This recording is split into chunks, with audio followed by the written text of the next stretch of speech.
ಜೈ Shriram friends, ನಿಮಗೆ ಕೆಲವೊಬ್ರು ಹೇಳಿರ್ಬೋದು ನಮ್ಮೊಂದು ಸ್ಮಾರ್ಟ್ಫೋನಲ್ಲಿ inbuilt ಆಗಿ ಬರುವಂಥ ಅಪ್ಲಿಕೇಶನ್ಗಳನ್ನ ನಾವು ಡಿಲೀಟ್ ಮಾಡೋಕ್ಕಾಗಲ್ಲ ಅಂತ ಹೇಳ್ಬಿಟ್ಟು. ಆದರೆ ಅದು ಸುಳ್ಳು. ನಮ್ಮ ಒಂದು ಸ್ಮಾರ್ಟ್ಫೋನ್ಗಳಲ್ಲಿ ನಮಗೆ ಇನ್ಬಿಲ್ಟ್ ಆಗಿಸುವಂಥ ಅಪ್ಲಿಕೇಶನ್ಗಳನ್ನ ಕೂಡ ನಾವು ಡಿಲೀಟ್ ಮಾಡ್ಬೋದು. ಯಾವ ರೀತಿಯಾಗಿ ಡಿಲೀಟ್ ಮಾಡೋದು ಅನ್ನೋದನ್ನ ನಾನು ನಿಮಗೆ ಸ್ವಲ್ಪ ಆಮೇಲೆ ತಿಳಿಸ್ಕೊಡ್ತೀನಿ. ಅದಕ್ಕಿಂತ ಮುಂಚೆ ನಾವು ಈ ಒಂದು ಇನ್ಬಿಲ್ಟ್ ಆ್ಯಪ್ಗಳ ಬಗ್ಗೆ ಒಂದಷ್ಟು ಹಿನ್ನೆಲೆನ ತಿಳ್ಕೊಬೇಕಾಗುತ್ತೆ. ಯಾಕೆ ನಮ್ಮೊಂದು ಸ್ಮಾರ್ಟ್ಫೋನ್ಗಳಲ್ಲಿ ಇನ್ಬಿಲ್ಟ್ ಆ್ಯಪ್ಗಳನ್ನ ಕೊಡ್ತಾರೆ, ಸೊ ಇದರ ಒಂದು ಉದ್ದೇಶ ಏನು, ಇನ್ನು ನಮ್ಮೊಂದು ಯೂಟ್ಯೂಬ್ ಚಾನಲ್ ಸಬ್ಸ್ಕ್ರೈಬ್ ಆಗಿಲ್ಲ ಅಂತ ಹೇಳಿದ್ರೆ ಇವಾಗ ಸಬ್ಸ್ಕ್ರೈಬ್ ಮಾಡ್ಕೊಂಡು ನೋಟಿಫಿಕೇಶನ್ ಬೆಲ್ನ ಕೂಡ ಆನ್ ಮಾಡ್ಕೊಳ್ಳಿ. ಮೊದಲನೇದಾಗಿ ಒಂದು ಹೊಸ ಸ್ಮಾರ್ಟ್ಫೋನ್ಗಳಲ್ಲಿ ಯಾಕೆ ಇನ್ಬಿಲ್ಟ್ ಅಪ್ಲಿಕೇಶನ್ಗಳನ್ನ ಕೊಡ್ತಾರೆ ಅಂತ ಹೇಳಿದ್ರೆ, ಯಾವ ರೀತಿಯಾಗಿ ಪ್ರಾಡಕ್ಟ್ಗಳನ್ನ ಪ್ರಮೋಷನ್ ಮಾಡ್ತಾರೋ ಸೊ ಅದೇ ರೀತಿ ಈ ಒಂದು ಅಪ್ಲಿಕೇಶನ್ಗಳ ಪ್ರಮೋಷನ್ನ ಈ ರೀತಿಯಾಗಿ ಲಾಂಚ್ ಆಗುವಂಥ ಹೊಸ ಮೊಬೈಲ್ಗಳಲ್ಲಿ ಮಾಡ್ತಾರೆ. ಈ ರೀತಿಯಾಗಿ ಇನ್ಬಿಲ್ಟ್ ಆಗಿ ಸಿಗುವಂಥ ಅಪ್ಲಿಕೇಶನ್ಗಳಲ್ಲಿ ಕೆಲವೊಂದು ಅಪ್ಲಿಕೇಶನ್ ನಾವು ನಾರ್ಮಲ್ ಆಗಿ ಅನ್ಇನ್ಸ್ಟಾಲ್ ಮಾಡ್ಬೋದು, ಆದರೆ ಕೆಲವೊಂದು ಅಪ್ಲಿಕೇಶನ್ಗಳನ್ನ ಅನ್ಇನ್ಸ್ಟಾಲ್ ಮಾಡೋಕ್ಕಾಗಲ್ಲ. ಕೆಲವೊಂದು ಅಪ್ಲಿಕೇಶನ್ಗಳು ನಮ್ಮ ಮೊಬೈಲ್ನ ಮ್ಯಾನೇಜ್ ಅಥವಾ ಸಿಸ್ಟಮ್ನ ಮ್ಯಾನೇಜ್ ಮಾಡೋಕ್ಕೋಸ್ಕರ ಕೊಟ್ಟಿರ್ತಾರೆ. ಆದರೆ ಇನ್ನು ಕೆಲವೊಂದು ಅಪ್ಲಿಕೇಶನ್ಗಳನ್ನ ಯಾವುದೇ ಕಾರಣ ಇಲ್ಲದೇ ಕೊಟ್ಟಿರ್ತಾರೆ, ಅದನ್ನ ನೀವು ಡಿಲೀಟ್ ಮಾಡೋಕ್ಕಾಗೋದಿಲ್ಲ.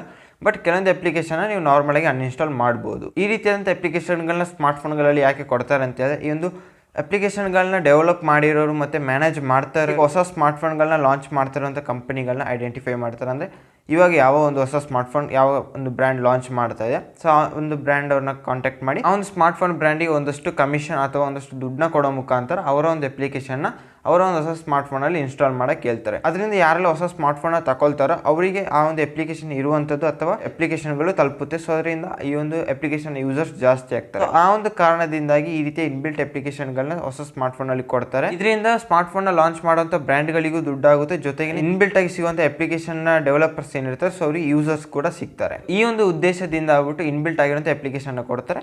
ಸೊ ಎರಡು ಉದ್ದೇಶ, ಒಂದು ಬಂದುಬಿಟ್ಟು ಪ್ರಮೋಷನ್ಗೋಸ್ಕರ ಅಥವಾ ಅಪ್ಲಿಕೇಶನ್ನ ಜನರ ಹತ್ರ ತಲುಪಿಸೋಕ್ಕೋಸ್ಕರ, ಇನ್ನೊಂದು ಬಂದುಬಿಟ್ಟು ಸ್ಮಾರ್ಟ್ಫೋನ್ನ ಸಿಸ್ಟಮ್ನ ಮ್ಯಾನೇಜ್ ಮಾಡೋಕ್ಕೋಸ್ಕರ ಕೊಟ್ಟಿರ್ತಾರೆ. ಸ್ಮಾರ್ಟ್ಫೋನ್ನ ಸಿಸ್ಟಮ್ ಅಥವಾ ಯೂಸರ್ಸ್ ಡಾಟಾನ ಮೇಂಟೈನ್ ಮಾಡುವಂಥ ಅಪ್ಲಿಕೇಶನ್ಗಳು ಅಂತ ಹೇಳಿದ್ರೆ ನಮಗೆ ಕಾಮನ್ ಆಗಿ ಗೊತ್ತಿರೋದು, ಈಗ ವಿವೋದಲ್ಲಿ ಆದರೆ ಐ ಮ್ಯಾನೇಜರ್ ಅಂತ ಬರುತ್ತೆ, ಬೇರೆ ಬ್ರ್ಯಾಂಡ್ಸ್ ಅಲ್ಲಾದರೆ ಸೆಕ್ಯೂರಿಟಿ ಅಪ್ಲಿಕೇಶನ್ ಅಂತ ಬರುತ್ತೆ, ಜೊತೆಗೆ ಆಲ್ಬಮ್ ಅನ್ನೋ ಒಂದು ಅಪ್ಲಿಕೇಶನ್ ಏನಿದೆ ಸೊ ಅದು ಸೆಟ್ಟಿಂಗ್ಸ್, ಅದ್ರ ಜೊತೆಗೆ ನಮಗೆ ಕೆಲವೊಂದು ನೆಸೆಸಿಟಿ ಇರುವಂಥ ಅಪ್ಲಿಕೇಶನ್ಗಳನ್ನ ಕೊಟ್ಟಿರ್ತಾರೆ. ಸೊ ಅದು ನಮ್ಮ ಒಂದು ಯೂಸಿಗೋಸ್ಕರ ಕೊಟ್ಟಿರ್ತಾರೆ. ಆದರೆ ಕೆಲವೊಂದು ಸತಿ ಈ ರೀತಿಯ ಪೇಟಿಎಮ್ ಅಪ್ಲಿಕೇಶನ್ ಆಗಿರೋದು, ಫೋನ್ಪೇ ಆಗಿರೋದು ಅಥವಾ ಬೇರೆ ಒಂದು ಫೋಟೋ ಎಡಿಟಿಂಗ್ ಅಪ್ಲಿಕೇಶನ್ಗಳನ್ನೆಲ್ಲ ಕೊಟ್ಟಿರ್ತಾರೆ. ಸೊ ಇದೆಲ್ಲ ಪ್ರಮೋಷನ್ ರೀತಿಯಾಗಿಬಿಟ್ಟು ದುಡ್ಡು ಕೊಟ್ಟು ಇನ್ಸ್ಟಾಲ್ ಮಾಡಿಸಿರ್ತಾರೆ. ಸೊ ಈ ಒಂದು ರೀಸನಿಗೋಸ್ಕರ ಕೆಲವೊಂದು ಅಪ್ಲಿಕೇಶನ್ಗಳು ಇನ್ಬಿಲ್ಟ್ ಆಗಿ ಹೊಸ ಸ್ಮಾರ್ಟ್ಫೋನಲ್ಲಿ ಬರ್ತವೆ. ಅದರಲ್ಲಿ ಕೆಲವೊಂದು ಅಪ್ಲಿಕೇಶನ್ನ ನಾವು ಡಿಲೀಟ್ ಮಾಡ್ಬೋದು, ಇನ್ನು ಕೆಲವನ್ನ ಡಿಲೀಟ್ ಮಾಡೋಕ್ಕಾಗಲ್ಲ. ಬಟ್ ಡಿಲೀಟ್ ಮಾಡೋಕ್ಕೆ ಆಗದಿರೋಂಥ ಅಪ್ಲಿಕೇಶನ್ಗಳನ್ನ ಯಾವ ರೀತಿ ಡಿಲೀಟ್ ಮಾಡ್ಬೋದು ಅಂತ ಹೇಳಿದ್ರೆ, ನಿಮ್ಮೊಂದು ಸ್ಮಾರ್ಟ್ಫೋನ್ನ ರೂಟ್ ಮಾಡೋ ಮುಖಾಂತರ ನೀವು ಡಿಲೀಟ್ ಮಾಡ್ಬೋದು. ನಮಗೆ ಗೊತ್ತಿರೋದು ನಮ್ಮೊಂದು ಆಂಡ್ರಾಯ್ಡ್ ಸ್ಮಾರ್ಟ್ಫೋನಲ್ಲಿ ಪ್ರತಿಯೊಂದು ಅಪ್ಲಿಕೇಶನ್ಗಳ ಆಕ್ಸೆಸ್ ಹೊಂದಿರುವಂಥ ಒಂದು ಫೋಲ್ಡರ್ ಇರುತ್ತೆ. ಸೊ ಅದನ್ನೇ ನಾವು ರೂಟ್ ಫೋಲ್ಡರ್ ಅಂತ ಹೇಳ್ಬಿಟ್ಟು ಕರಿತೀವಿ. ಆ ಒಂದು ಫೋಲ್ಡರ್ನ ಅನ್ಲಾಕ್ ಮಾಡೋ ಮುಖಾಂತರ ನಾವು ಈ ರೀತಿಯಾಗಿ ಇನ್ಬಿಲ್ಟ್ ಆಗಿ ಸಿಗುವಂಥ ಅಪ್ಲಿಕೇಶನ್ಗಳನ್ನ ಕೂಡ ಡಿಲೀಟ್ ಮಾಡ್ಬೋದು. ಸ್ಮಾರ್ಟ್ಫೋನ್ನ ರೂಟ್ ಮಾಡುವಂಥದ್ದು ತುಂಬಾನೇ ರಿಸ್ಕ್ ಹೊಂದಿರುವಂಥ ಕೆಲಸ. ಯಾಕೆ ಅಂತ ಹೇಳಿದ್ರೆ, ರೂಟ್ ಮಾಡಿಬಿಟ್ಟು ಯಾವುದೊಂದು ಅಪ್ಲಿಕೇಶನ್ ಡಿಲೀಟ್ ಮಾಡಕ್ ಹೋದ್ರಿ, ಸೊ ಅಕಸ್ಮಾತ್ ಆಗ್ಬಿಟ್ಟು ಒಂದು ಇಂಪಾರ್ಟೆಂಟ್ ಆಗಿರುವಂಥ ಫೈಲ್ ಮೊಬೈಲ್ನಿಂದ ಡಿಲೀಟ್ ಆಯಿತು ಅಂದಾಗ ನಿಮ್ಮೊಂದು ಸ್ಮಾರ್ಟ್ಫೋನ್ನ ಸಿಸ್ಟಮ್ ಏನಿದೆ ಅದು ವರ್ಕ್ ಮಾಡೋದಂಥದ್ದು ನಿಲ್ಲಿಸಬಹುದು, ಅಥವಾ ಅದು ಸರಿಯಾಗಿ ವರ್ಕ್ ಮಾಡದೇ ಇರೋ ತೊಂದರೆಗಳು ಕೂಡ ನಿಮಗೆ ಈ ಒಂದು ರೂಟ್ ಮಾಡೋಂಥ ಟೈಮಲ್ಲಿ ಕೂಡ ಆಗ್ಬೋದು. ರೂಟ್ ಮಾಡೋದಂದ್ರೆ ಏನು, ಸೊ ಇದ್ರ ಬಗ್ಗೆ ಇನ್ನೂ ತಿಳ್ಕೊಬೇಕು ಅಂತ ಹೇಳಿದ್ರೆ ಡಿಸ್ಕ್ರಿಪ್ಷನಲ್ಲಿ ವಿಡಿಯೋ ಲಿಂಕ್ ಇದೆ, ಸೊ ಚೆಕ್ಔಟ್ ಮಾಡ್ಬೋದು.